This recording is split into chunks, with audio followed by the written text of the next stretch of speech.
अस्सलाम वालेकुम नाज़रीन, सराबर खताब से मुखातिब है। नाज़रीन, आज एक गैर मामूली डेवलपमेंट होती है और वो डेवलपमेंट ये है कि पाकिस्तान के सोशल मीडिया पर, खासतौर पर ट्विटर पर बहुत सारे अकाउंट्स एक्टिव होते हैं।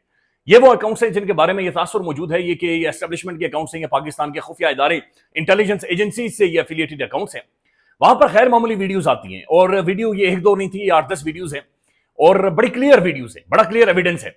इन वीडियोज के अंदर देखा जा सकता है कि पाकिस्तान ने जो इंडिया के अंदर वहां पर धज्जियां उड़ाई हैं, वहां पर जो इन्होंने उधम मचाया है, वहां पर जो इन्होंने चीखो पकार इंडिया के अंदर से निकली है, ये रिकॉर्ड हुई है।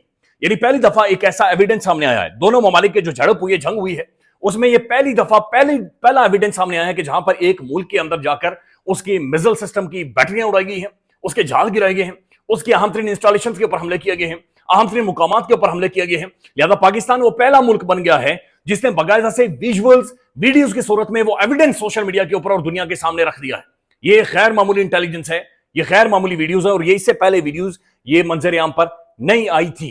अब इसके अंदर वो वाली वीडियोस भी शामिल है कि जहां पर S-400 मिसाइल सिस्टम का सिस्टम तो खैर वो तबाह हुआ, लेकिन जो राफेल गिरे हैं, अब जो ही राफेल गिरे तो सारे एरिया को इंडियन इंटेलिजेंस ने या इंडियन जो इदारों की शख्सियात हैं उन्होंने कॉर्डन कर दिया, यानी उसको चारों तरफ से घेर लिया। फिर वहां से भी एक वीडियो बाहर निकाली गई है जहां पर एक इंडियन इंटेलिजेंस के ऑफिसर ने राफेल के मलबे की वीडियो बनाई गई है। जियो न्यूज ने इसे रिपोर्ट किया, ये भी आपके सामने रखेंगे। लेकिन धड़ाधड़ वीडियोस का जो सिलसिला है वो आना शुरू हो गया है। अब जो वीडियोस हम देख रहे हैं, यानी इंडिया ये क्लेम करता रहा है कि उन्होंने पाकिस्तानी मिसाइलों को अंदर नहीं आने दिया, उन्होंने पाकिस्तान के जनाब ड्रोन्स को अंदर नहीं आने दिया, सब कुछ रोक दिया गया, सब हंकी डोरी है, सब कुछ ठीक ठाक है, सब कुछ शांत था। लेकिन शांत नहीं था। जो वीडियोस आई हैं उनमें तबाही थी, उनमें खौफ था, उनमें कांप रही थी इंडिया की आवाम। उनमें वाकईतन लोग खेतों के ऊपर खड़े होकर मोदी को कह रहे थे कि मोदी ये तूने क्या कर दिया, ये तू मरवाने लगा है, ये तू पागल आदमी है, तू सबको मरवाने लगा है। और बाकायदा से सारी चीजें यानी हिट होते हुए इंडिया के अंदर किधर भटिंडा, जलंधर, उधमपुर, वो सारी चीजें हिट होते हुए नजर आ रही हैं। मैं आपको कुछ एक वीडियोस भी दिखाता हूं, लेकिन सबसे पहले आज यौम तकबीर है। 1998 28 मई पाकिस्तान ने एटमी धमाके किए और पाकिस्तान एक न्यूक्लियर स्टेट बना, पाकिस्तान एक एटमी रियासत बना। यह हम सब के लिए एक आजाद है। खैर एटमी हथियारों को आप एजाज तो नहीं कह सकते, लेकिन चूंकि हमारी डॉक्ट्रिन इस तरह की है कि हम अग्रेसर्स नहीं हैं, हम अपने आप को डिफेंड करने वाली हमारी न्यूक्लियर डॉक्ट्रिन ही है कि हमारे ऊपर हमला होगा और इस तरह का हमला होगा कि हमारी एग्जिस्टेंशियल थ्रेट बन जाएगी, यानी हमारे मुल्क की सालमियत या हमारी जिंदगी के लिए खतरा बन जाएगा, तब हम इस हथियार का इस्तेमाल करेंगे। लिहाजा फर्स्ट अटैक वाली हमारी कोई पॉलिसी नहीं है, इसलिए हम इसे आजाद कह सकते हैं। लेकिन जो एटमी हथियार होते हैं या किसी भी तरह का कोई भी हथियार, ये कभी भी एजाज नहीं होता। हथियार तबाही मचाता है, हथियार खौफ का नाम है, हथियार मौत का नाम है, ये जिंदगियां नस्लें निकल जाता है। और फिर जो एटमी हथियार है, हमने देखा कि हिरोशिमा और नागासाकी में आज तक लिटरली वहां पर लोग ठीक से पैदा नहीं हो रहे, आज तक लोग माजूर पैदा होते हैं, वहां पर घास आज तक नहीं उगती। लेकिन बहरहाल पाकिस्तान के हवाले से तनाजुर में देखें तो हमने एक डिफरेंस क्रिएट कर दी थी। हमने पूरी दुनिया को यह पैगाम दे दिया था कि हम एक एटमी रियासत हैं, लिहाजा हमारी जो एग्जिस्टेंशियल थ्रेट्स थी वो सारे उस दिन खत्म हो गए थे। और मेरे ख्याल में उसके बाद जो जंग वाला जो एलिमेंट है, ये जो आज की भी कहा जाता है जंग होगी, ये उसी दिन खत्म हो गया। ऐसा जंग के ऊपर क्रॉस लग गया था कि अब जंग नहीं हो सकती, क्योंकि आप एक न्यूक्लियर स्टेट बन गए हैं। और आज भी इंडिया जो कैंपेन कर रहा है पाकिस्तान के खिलाफ, आपने देखा था राजनाथ सिंह की स्टेटमेंट्स, उसने कहा कि पाकिस्तान के पास जो न्यूक्लियर हथियार है ये खतरे में है और एक गैर संजीदा रियासत है। सो इस तरह से बेशुमार प्रोपेगेंडे भी पाकिस्तान के हवाले से किए जा रहे हैं। 1998 एक बड़ी यादगार तारीख है और उससे पहले की वो स्टेटमेंट भी आपको तारीख है कि हम घास खा लेंगे लेकिन हम एटम बम बनाएंगे। पाकिस्तान के ऊपर सैंक्शंस भी लगी और बहुत सारी चीजें कही जाती हैं। नाज़रीन, एक डिस्टॉर्टेड हिस्ट्री भी है, एक तारीख का एक झोल भी सारे वाकये के इर्द गिर्द घूम रहा है। ये आम वाकया नहीं है, ये एक तारीखी हिस्टोरिकल बहुत बड़ा एक वाकया है कि पाकिस्तान में एटमी धमाके हुए, पाकिस्तान ने एटमी धमाके किए। उस वक्त के जो वज़ीर आज़म थे मियां नवाज शरीफ साहब थे, लिहाजा मियां नवाज शरीफ को क्रेडिट तो जाता है। लेकिन उस वक्त जो साइंसदान थे, खासतौर पर डॉक्टर अब्दुल कदीर खान, उन्हें बाद में गद्दार करार दे दिया गया, उन्हें बाद में बदकिस्मती से नजरबंद करार दे दिया गया। उनके बाद के जो इंटरव्यूज हैं वो सुने तो आपकी चीखें निकलती हैं। डॉक्टर अब्दुल कदीर खान को मोहसिन पाकिस्तान कहा जाता है, लेकिन एक ऐसा मोहसिन था कि जिसे बंद कर दिया गया, जिसे नजरबंद कर दिया गया, जिसके घर से निकलने पर पाबंदी थी। तो आज भी सवाल ये उठता है कि असल में ये जो एटमी धमाके तो हुए, लेकिन असल क्रेडिट किसका था, असल क्रेडिट किसे देना चाहिए, असल हकदार कौन था? तो मेरे ख्याल में जो असल हकदार है पाकिस्तान की आवाम थी, असल विनर पाकिस्तान की आवाम थी।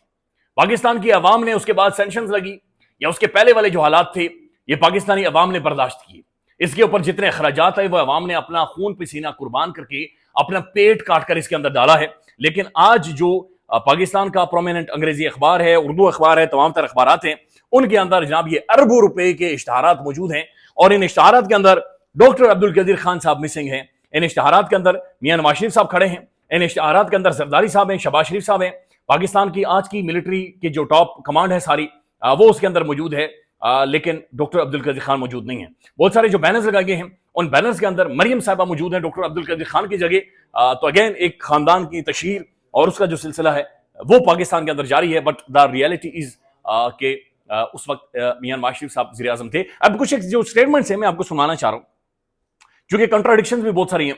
अब ये डॉक्टर अब्दुल कदीर खान के कुछ स्टेटमेंट्स हैं, ये आप सुन लें कि क्या नवाज शरीफ साहब एटमी धमाके करना चाह रहे थे, नहीं करना। ये अब्दुल कदीर खान का साहब को सुन लें।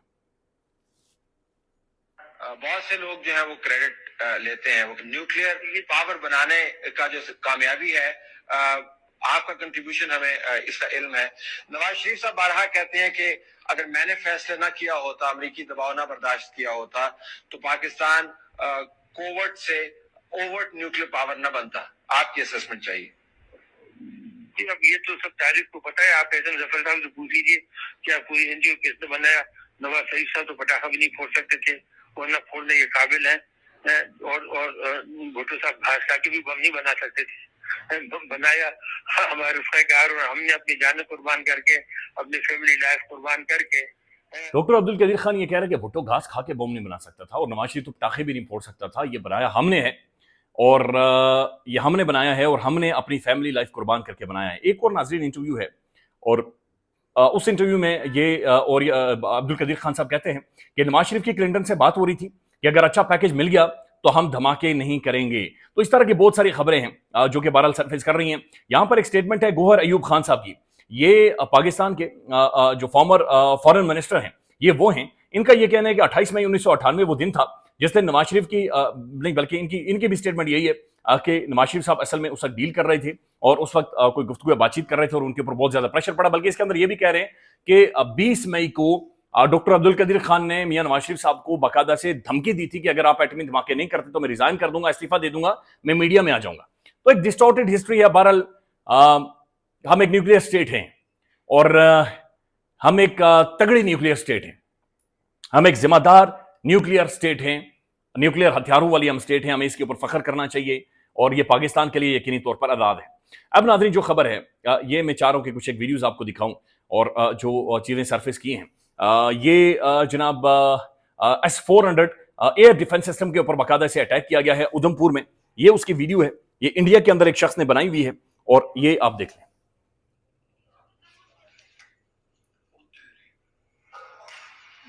ये उधमपुर के अंदर बाकायदा से हिट हुआ है।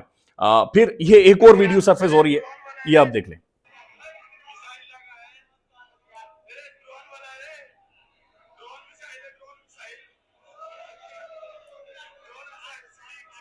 ये उधमपुर से वीडियोस हैं जिनके अंदर बाकायदा से दिखाया जा रहा है कि किस तरीके से S-400 की जो बैटरीज हैं वो उड़ाई गई हैं।